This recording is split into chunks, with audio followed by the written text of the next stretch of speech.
A great summer, to say the least, for a lot of your guys, like playing all over the place. Just how thrilled are you with just how, I mean, the likes of Milan Thomas and so many others have performed? I like seeing all the guys playing. That's the key, and that's something we really stress to them is to get out and play, have a full summer schedule. Because if you don't play, you're not going to get better. You're not going to get better if you're not competing. So we've been fortunate enough to have all of our guys trying to play as much as they can, and some have played. Some have played a lot already. I mean, I would say, really even haven't had a break yet. So, I'm sure they've got a little break in their schedule coming up early August to kind of get ready for the fall season. But, not only have they played a lot, they're playing really good golf, which is exciting to see. So we hope that kind of carries over into the fall season with Thomas winning the Tillman Trophy for the back, second time in a row last week. Milan's had a heck of a summer. Jake Wallace has been solid. Who else we had over there? Vigo just got done playing a tournament. One of our transfers coming in from the freshman of the year from the Southland. He just finished top 15 in another event with 2 of the 3 rounds under par. Cole's been playing, and Cole had a better finish this past week, and he's got another one coming up in Tennessee. And Jake Lyle just won yesterday down in Texas, which we should be getting out here soon. So, it's been a whirlwind. Chris Summerfield, even if you think about Chris, he was down in Australia playing some really good golf, and then came up here and was leading at the event down in at the Mystic Creek, our not our favorite golf course in Arkansas from a few years ago, the conference tournament.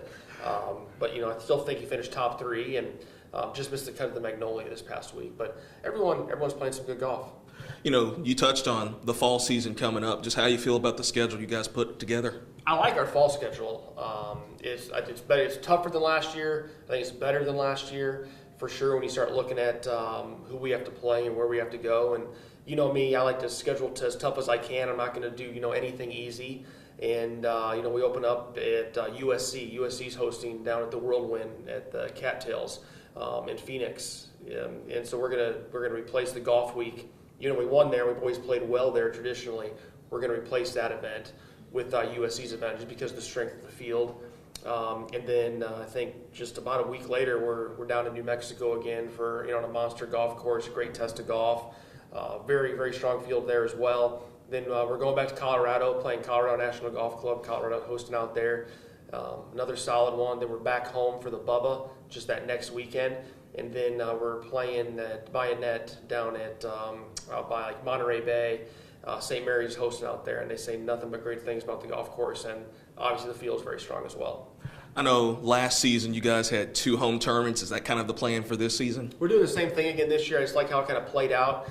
The way the calendar fell this year, everyone's conference championships that I'm talking to, everything kind of got pushed back a week. So even though we're on technically the same weekend in April, we have a weekend in between our home event and conference, which is okay still, I think, But I liked playing at home right before conference just from a confidence standpoint, and we're not on the road, coming back from being on the road for 2-3 weeks in a row possibly. So I like how it worked out for us last year. How do you feel about the roster kind of as a whole entering the fall? I like our team. I don't know what that's going to transcend to. But we've got a lot of talented guys. Thomas coming back, he's been player of the Sun Belt back-to-back years. He's climbed now to the top 170 in the world. You've got the reigning freshman of the year in the Sun Belt, Jake Wallace, returning. Milan, who was a transfer as a sophomore last year, and you saw his progression, how he's playing this summer. He might be playing as good as anybody, obviously. And then, with Chris Summerfield, how he kind of got his career and everything back on track at the end of the spring, and how he's taken that into the summer, going into his senior year. I'm excited. Then, you've got Cole Kirby, who's going to be his second year, and he was able to, play a few events as individual for us. And then you start looking at, even Vigo, freshman of the year of the Southland. So I think we're going to be in a good place. And Jake Lyle, third year, junior, and had another solid campaign last year. So you're hoping he can build off that and what he did coming off the back end of his freshman year.